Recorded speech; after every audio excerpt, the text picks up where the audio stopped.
Hello, everybody. Welcome to the Loan Officer Wealth Podcast. We are blessed to have Mike Kortas with us today. Mike, thank you so much for being on the show. Thank you, Chris. Appreciate you having me, man. Excellent. So, for those of you in the mortgage industry, Mike probably needs no introduction, but for those of you that are listening, Mike has built an absolutely incredible mortgage organization, one of the fastest growing, if not the fastest growing mortgage organization in the country right now. So, man, I am so excited to sit down with you and Can to I correct that real quick? Can I just please do. throw it out? It's the fastest in history, the fastest currently. So, so nobody's ever gotten to 2,000 loan officers in the amount of time that we did. So, but we're excited and, we're growing like crazy. So That's awesome. Well, you certainly deserve the accurate stats on that. So that's incredible. So I have to ask, how do you get an organization to grow that fast? it's people, man. Everything is about the people. And I am so grateful for the people in my life, the people that have come into my life, and Nexa. And one of the number one stories that I love to hear every day is how people say that Nexa changed their life. So many people looking to get out of the business and said, let me give this one more shot with this Nexa thing, and then they go on to change other people's lives. And I just tell them, man, if it touched you, then make sure you touch somebody else with it. It's just so important, and I'm just so grateful for all the people. This is a people-driven industry, and this company is absolutely no different. So That is amazing. And we all know in the mortgage industry, we help change people's lives by giving them access to financing and the right financing for their homes that can build a wealth journey, which comes to owning real estate, the largest driver of wealth in the United States. But when you talk about that opportunity and helping to change people's lives, I think you're talking about something different. So, how do you look at that within the Nexa organization? How do you feel that changing people's lives? well, I look at changing people's lives as in with wealth, yes, right? So home ownership is the most important thing in the world, and in an average person's life is the reality. When I was growing up, I had two sets of friends whose parents owned homes and parents who didn't own homes, right? And although I had a broken home, my mother was at least smart enough to own a home, and that gave us a little bit of security, and gave her a position to be able to, because we came from significant white trash, but she was able to put that foot up and get into that lower middle class echelon that where other friends parents didn't own homes, and you kind of saw that shift back and forth. But specifically at Nexa, to your point, that wealth transitions in to us and to loan officers, and I thrive on loan officers who are doing the same thing that they were doing at their previous companies, but now, right, have $1 million checks. The creation of millionaires within Nexa is what is so important to me in changing people's lives. I mean, in any life, you can have problems in life, right? You can have money problems, like a standard marriage, right? You have a money problems, you have sex problems, you have kid problems. Well, get rid of the money problems, and you can focus on taking care of the other problems.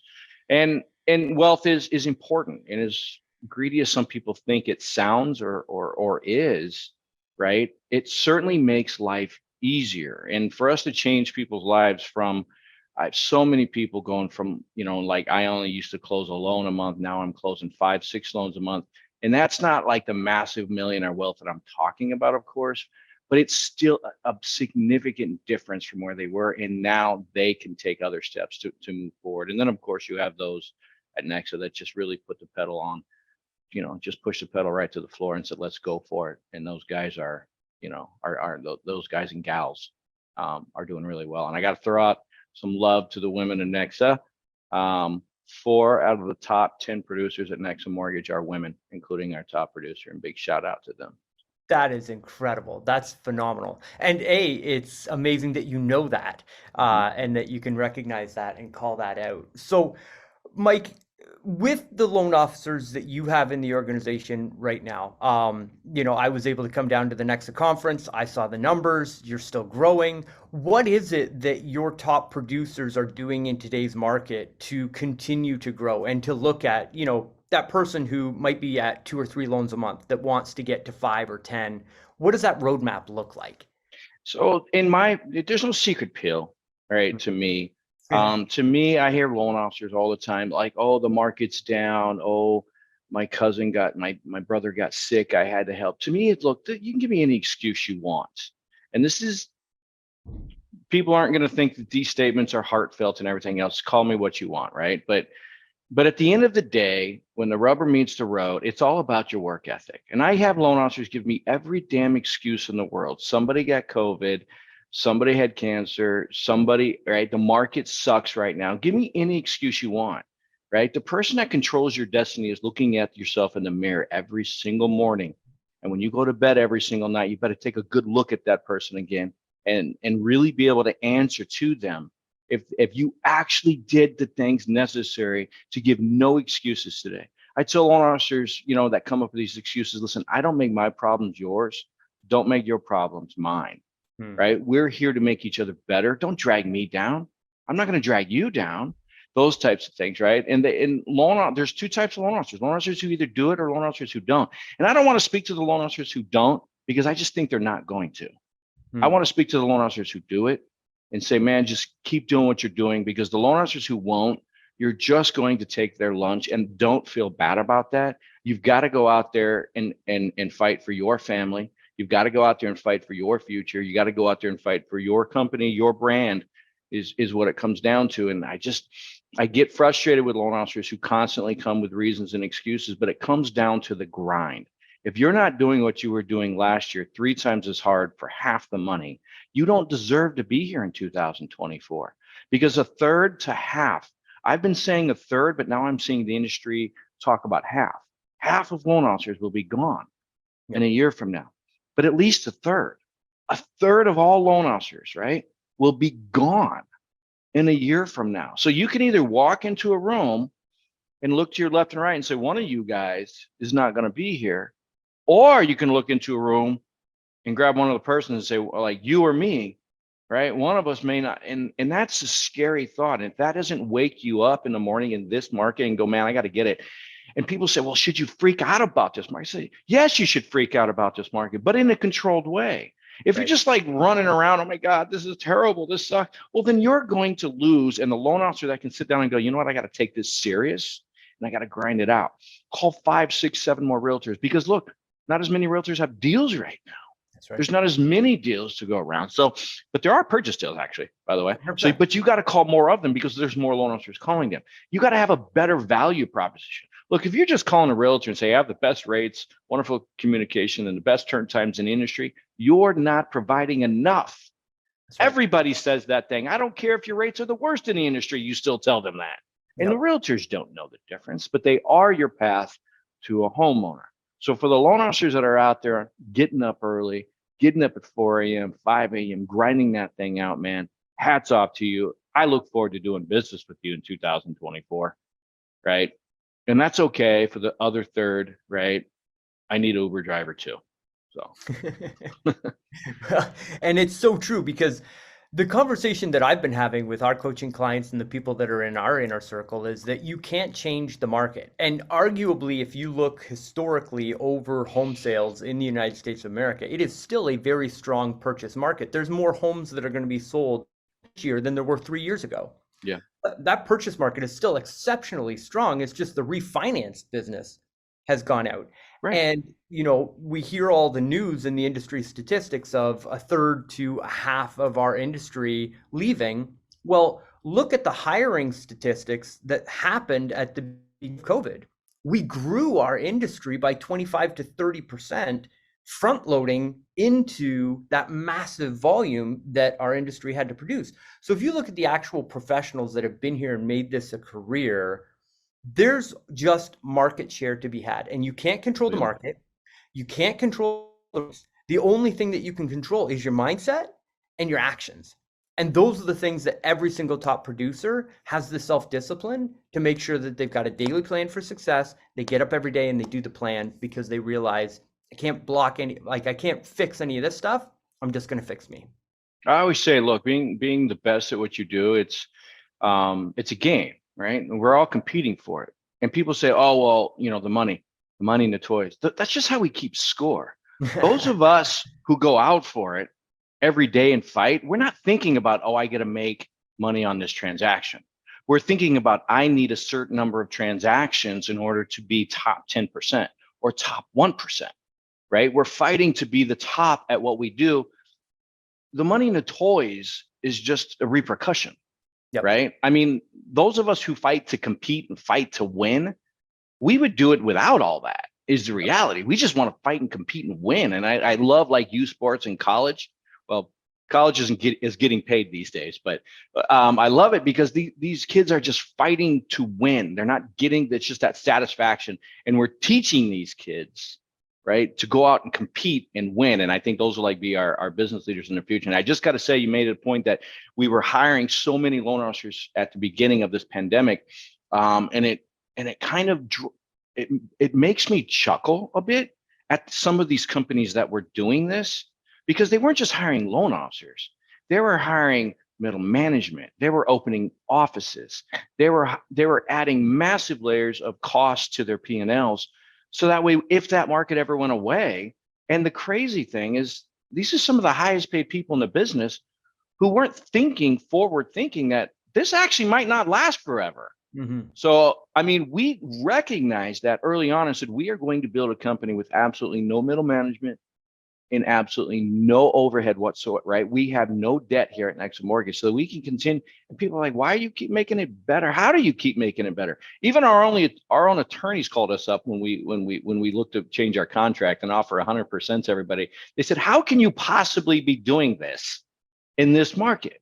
And I'm like, because we have no debt. I says, I'm your one client that's going to be here in a year or two from now that you can be rest assured. So take good care of me.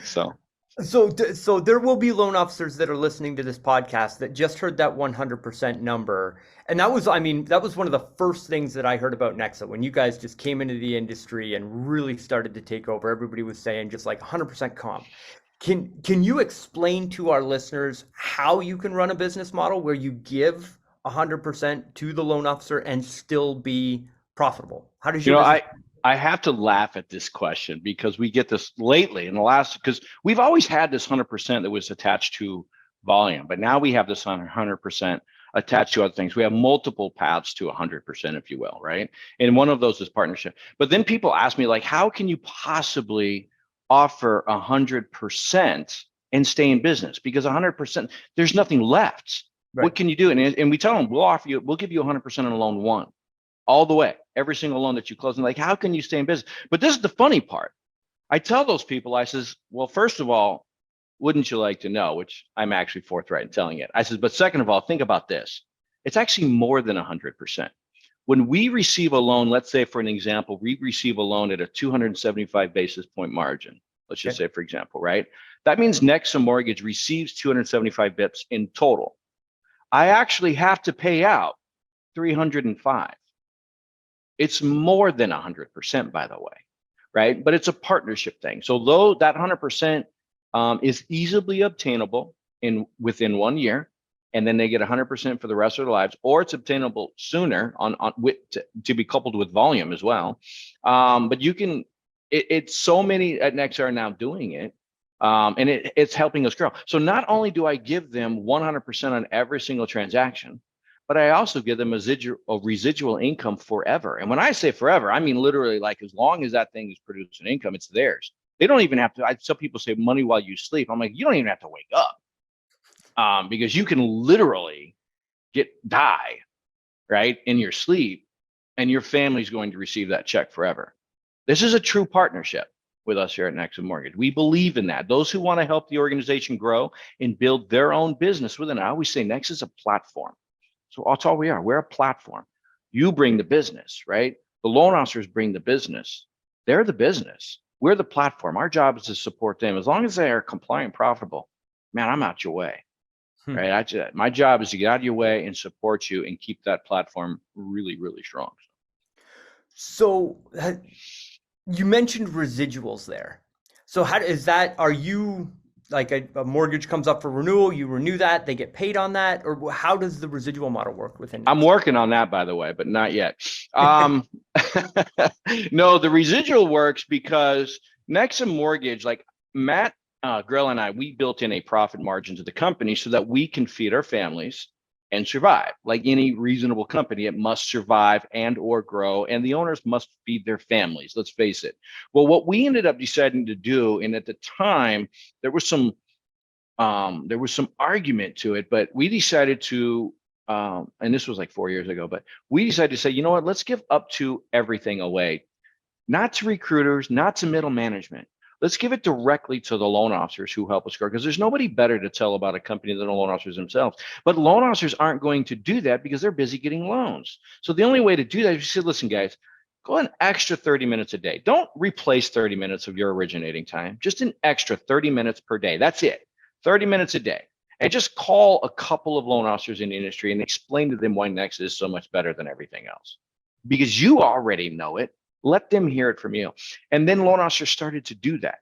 And they started to 30 minutes a day extra time. And now you have loan officers that are literally making $100,000 a month in residual income on top of their loan. And then you also, by the way, right, loan officers who are only a month or two into it are making 10 grand, 15 grand a month residual income because they told other loan. And look, it's that loan officer's choice to join. Nexa has to sell itself. If it's that good, a loan officer will go. And our number one fight is loan officers are always saying, that sounds too good to be true. I can't do that. I'm like, give yourself a chance, right? But it's their choice to do that or not at that stage of the game. But the number one thing we fight is that it sounds too good to be true. But we just tell our folks, just tell them about it and let them make the decision. If Nexa screams out to them, they'll join. If it doesn't, they won't. That's okay. That's okay. We'll talk to them again in a year, maybe, or 2 years, whatever the case may be. We're going to get to 4,000 eventually. We'll need them then. So that's all right. So, man, that is amazing. But I got to dig in on that because you're right. It sounds too good to be true. Mm-hmm. So you're paying 100% on deals. Plus, if somebody recruits somebody in the organization, if I'm getting this properly, they're also getting, I'll call it an override just because I grew up in a house where just like everybody in middle management at independent mortgage bankers get, right? Yep. Middle management is designed to recruit and retain. Well, we got rid of that and we just said, you know what? Let's just give and we literally give 100% of the company's profits away. So on 3 levels. So after a 4th level, like Matt and I, we don't get anything. Literally, we don't get anything on them, and it's okay because the company grows, and then everybody else, like I still add people, right? To ours, but the company continues to flourish because it's adding volume. Volume fixes everything. But yes, it's a residual income. We pay up to 10 basis points on 3 levels deep for loan officers that they bring in. And so if you bring in a loan officer, right, you'll get 10 bips on their deals. It doesn't come from the loan officer. It comes directly from us. The company pays them directly. And you hear a lot of people say MLM and all that stuff. And I say, that's great, man. Call me an MLM, because I'm going to call all the other independent mortgage bankers MLMs too. They are one. And they say, what are you talking about? No, we're not. I says, yes, you are middle. You have a ton of middle level management. You are completely MLM, right? I'm just a different version of MLM. If you want to, I used to hate the word. I'm like, but you know what? At this stage of the game, I'm like, call me what you want, right? We're making millionaires. And on top of the MLM, our loan officers still make more per loan than elsewhere. They still have better rates than anywhere in the industry. They still have more products than any other mortgage company in the industry.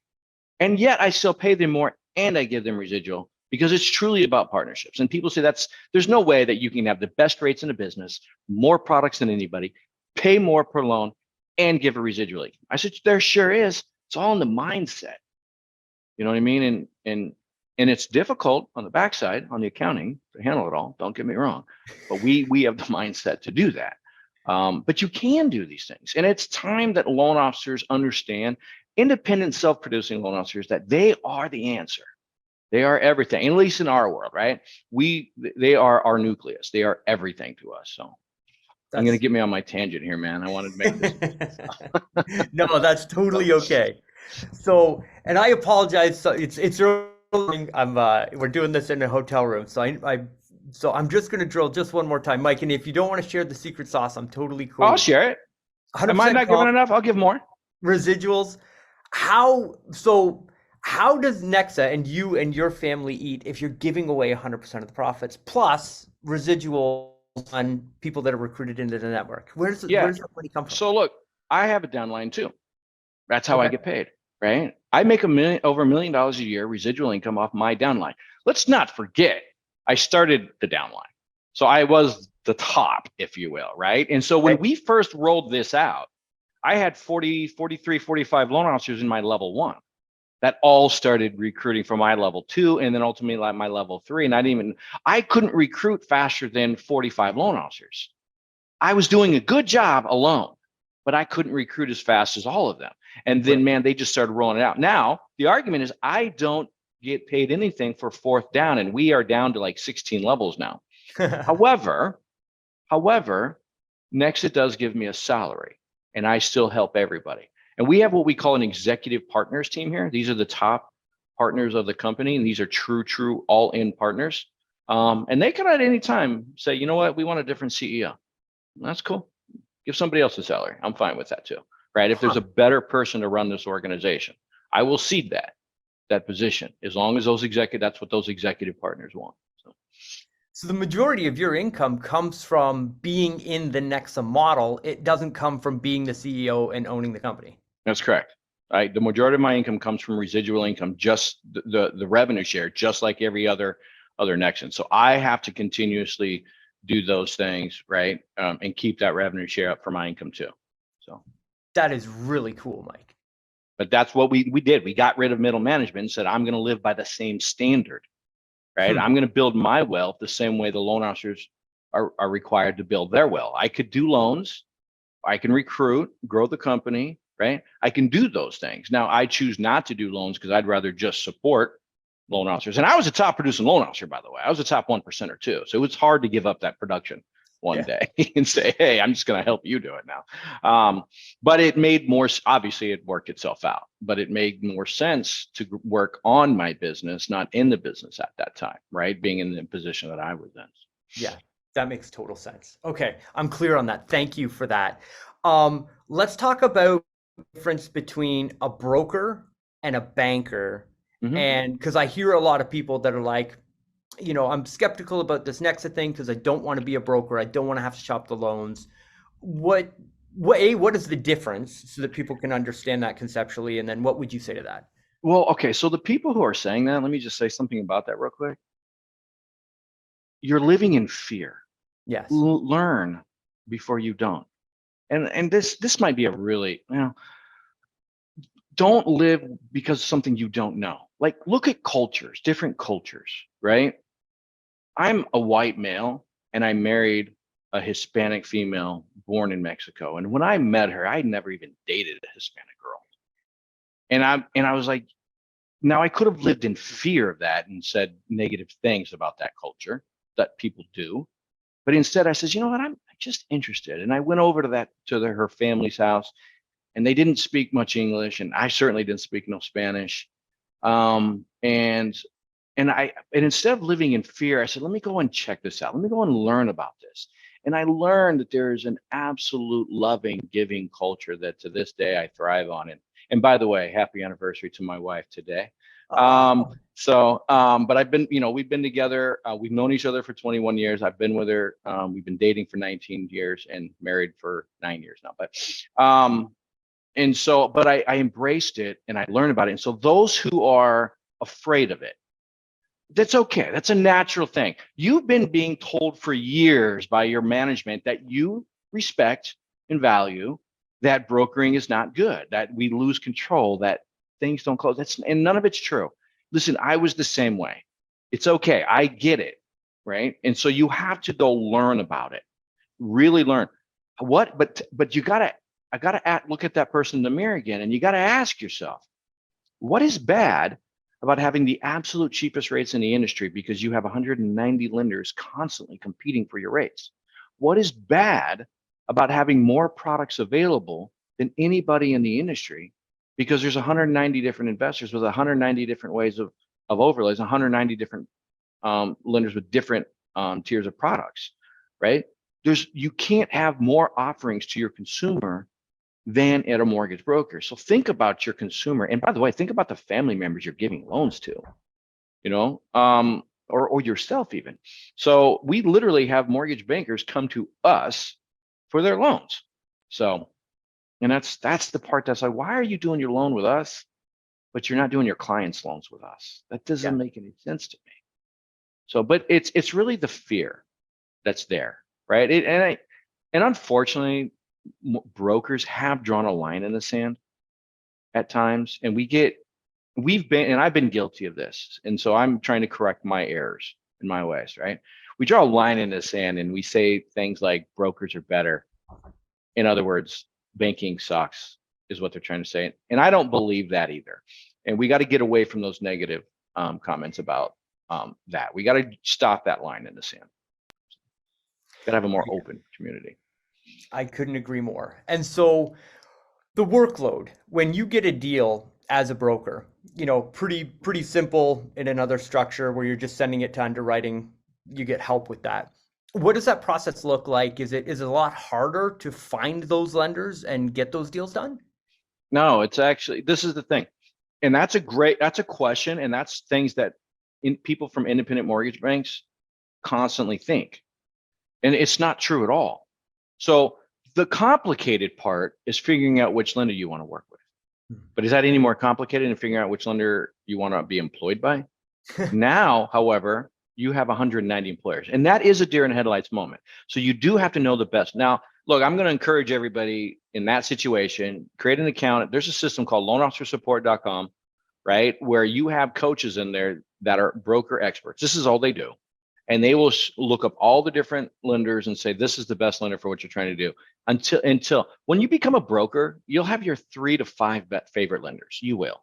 Everybody does. You have your 3 to 5 favorite. Even though you have 190 available, you have your 3 to 5 favorites. And then you'll just ended up using those a lot, the ones that do well. But you always have the option to go to another one if somebody has this really cool new toy, right? Or you always have the option to get rid of one if all of a sudden they fall off and they're starting to do a bad job. That's the beauty. Like when I was in retail at an independent mortgage bank, I didn't have the option to fire my underwriter. It was never a choice. If they just didn't like the income, they didn't like the income and I wasn't getting paid. Then I had to watch a loan officer up the road get that deal and make fun of me on social media because they did a deal that I couldn't do. Yep. Right now, I'm like, that's fine with me. I'm gonna fire the underwriter and pick a new underwriter and still close my deal, still bring money home to my family. So you can say, and it's all about yes. More clients are going to say yes to you because you have so many options at better interest rates. You can't beat a broker on interest rates. You never will. It's just, you just won't. And you can't beat a broker on products. And you get to say yes to more clients when it comes to products. And when you have both of those yes combinations, then you're simply going to close more transactions. And then let me speak to the difficulty in a transaction. Now, look, in most environments in the mortgage broker community, in the wholesale community, let's say, I'm going to agree with you, Chris, that it's harder. When I first opened up Nexa Mortgage, I was like, what did I do? This is a lot more difficult than brokering used to be before the financial crisis. I agree. And we recognize it. And I came out of retail in management as well. And I said, you know what? If we're going to make this as good as we anticipated and make this company all about loan officers, we have to make the experience for retail loan officers coming out of retail into the wholesale market better. And we have to make it better than what they had in retail. And one thing that wasn't better was processing, right? So we set out to make that better. You have to use third-party processing, but we have key relationships now that are predominantly Nexa-based processing firms that have specifics, right? But they are required in order to handle a Nexa file, they must handle everything. Other brokers don't have this luxury. I get it. We set out to make sure every aspect with lending was better. Better rates, better products, better compensation, better support, better processing. Everything had to be the best available in the industry. And this is where we get this, it sounds too good to be true thing, because everything that we do is the best. But that's the only way to compete in my world, right? You can't leave anything unturned. A lot of lenders will compete and say, hey, we have great support. That's great. That's the only thing you're offering? You got to offer everything. Okay, we want to win. We want to win. We want to dominate the markets, and we're going to do it by never ever resting on making sure every aspect of what a loan officer needs is the best, including and especially the process. and the processing through those files, because it is difficult when you start here to look at 190 lenders and go, who am I supposed to send that to? And we say, don't worry about it. You use that loanofficersupport.com support system, and they're sitting in there waiting for you to help. There are dozens of third-party contracting companies in there, live video, help them out. There are like 25 lenders at any given time on live video. There's 27 coaches in there that just help you pick a lender, and they're not with a lender. They're all brokers, is who they are. So they make their money by referrals. Don't get me wrong. If you got a deal in another state, give it to them. But they sit in there and volunteer their time to help loan officers. And by the way, that's available to any broker. Any broker wants to get in there and help them. That's available. It's a great business model for brokers who have multiple licenses. Could you give that domain name again? Loanofficersupport.com. Awesome. Thank you. Thank you for being so generous with your time, Mike. I do have one other question. Yeah. So you're over 2,000 loan officers in the network right now. I'm interested in your philosophy, and you've an incredible company, led from the front, really built something that has the best interests of the employees and the staff and everybody that's coming into the network. So I'm just wondering a little bit about your story. How did you get to where you are, and why do you think that you've been so successful? I'm successful because I understand hard work, grit. I understand what it feels like to be at the bottom. I understand what it feels like to climb and get up higher and then lose everything again and fall right back down in the financial crisis. And look, I grew up poor in a trailer park. I was homeless at 18. I was in juvenile detention centers as a child. Really? I had a tough upbringing. I didn't graduate high school. I dropped out multiple times. Judge finally told me to get the hell out of high school because I was wasting my time at that stage. And I became homeless literally on my 18th birthday. And I remained that way for about a year. And I decided one day that it was time to get out of this, and I just had to take steps forward. And I was in landscaping at the time, and I was legitimately digging ditches for a living, installing sprinkler systems and planting trees and doing a lot of brickwork, things of that nature. Working minimum wage at a hardcore job, and I was living in a farm. I would sleep in a farm because that's where the crew would meet in the morning, and then I would go and close out at a gas station in the evening, because being homeless becomes a problem. Time is an issue. Where now time is an issue to me because I feel like I don't have enough. But when I was homeless, I had too much time, and that comes into boredom, and that leads to other things. So I decided to occupy my time by working 2 full-time jobs, and especially one labor-intensive job, by the way. So I was exhausted, needless to say, by the end of it. And I'd learned how to live on 5 hours of sleep back in those days and work 2 full-time, one extremely labor-intensive job. And I learned how to do it back then. And I took that work ethic with me into the industry when I learned how to work smarter, not harder. Now, I started taking steps to climb my way out of that situation, got myself into an apartment that I can never go back. Then ended up with a baby on the way and had to do better for him, changed my life, and then slowly the key was keep taking steps forward, right? And so when I got into the mortgage industry at 23, I thought this could really change things. And I says, you know what, I need to change this cycle in this family that I had, and be a leader in it, and make sure that I can provide this child something that I never had, an opportunity in the future, right? And so there's this passion to me about what comes next, what I'm leaving behind. It's all about somebody else to me. And that hard work and that grit and that grind is what really led me to being a top producing loan officer, because it was just always people laugh. What do you do? I want to know what you do. I'm like, get a recorder and watch it for 3 hours. I just repeat it over and over and over and over and over again for 18 hours a day. That's all I do. It's not hard work. It's just you have to commit to it. And I was just willing to commit to it, because anybody who hasn't literally shoveled 110 tons of rock in a 2-day period of time knows what hard work is. And none of this is hard in comparisons to that. So I'm not worried. Hard work, long hours don't drain me. They just don't. I taught myself at an early age how how to grind that thing out, right? And how to stop with the excuses, right? You know, nobody put me in that spot. I could have made better decisions as a teenager as well, right? And it was pointing some thumbs, saying, you know what, pick your ass up and get it right, and stop. The world didn't cause this. And that was really the foundation. That it was that work ethic. It was that hardcore mentality work ethic.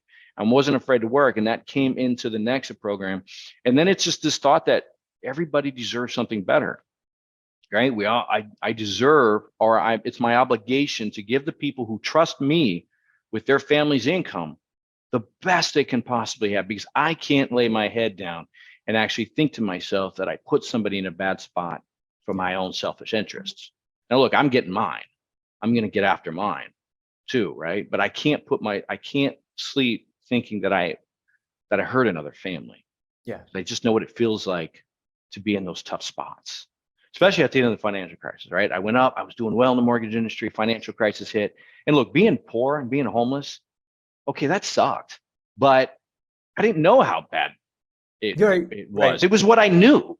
Yep. But once I climbed up the ladder a bit and then fell right back down, that sucked. Yeah. Tasting it, seeing it, and tasting it, and just missing it, and then falling back down, that's what sucked. And so it was that drive to say, you know what, I can't go back down to this. Now I had 2 children, and we just adopted a little girl. I said, now we have something even more important. And so I had to grind out of that grit. And then from there, I just went up and up and up and up. And I just kept taking, and those step forwards started going to trot forwards. And then now I'm sprinting forward. Yeah. Right. And so that's really the foundation of me. So, and what I'm so passionate about Nexa for, and helping so many loan officers create wealth. That is amazing, Mike. Thank you so much for sharing that. I mean, I would love to do another podcast with you, because there's so much there that we could unpack, but we are at time for today. Again, thank you for being so generous and being on the show. How do people reach out to you? How do people get more information? Where should people go? You know, honestly, just do a search for a Nexan online. Just do a search for anybody with Nexa Mortgage, and they have direct access to my calendar to schedule one-on-ones. And I want to bring the value to my Nexan. So reach out to Nexan, let them tell you about the story. Let them tell you about what Nexa is about, I should say, and then they can get a one-on-one scheduled with us at any time. So they have access to my calendar, and it usually takes them about 48 hours to get me on a one-on-one appointment. So that's amazing. Well, we will put a link in the show description, as well as some other links that we think will be helpful. Again, thank you so much for being on the show. Man, thanks for having me. Appreciate you, brother. My pleasure.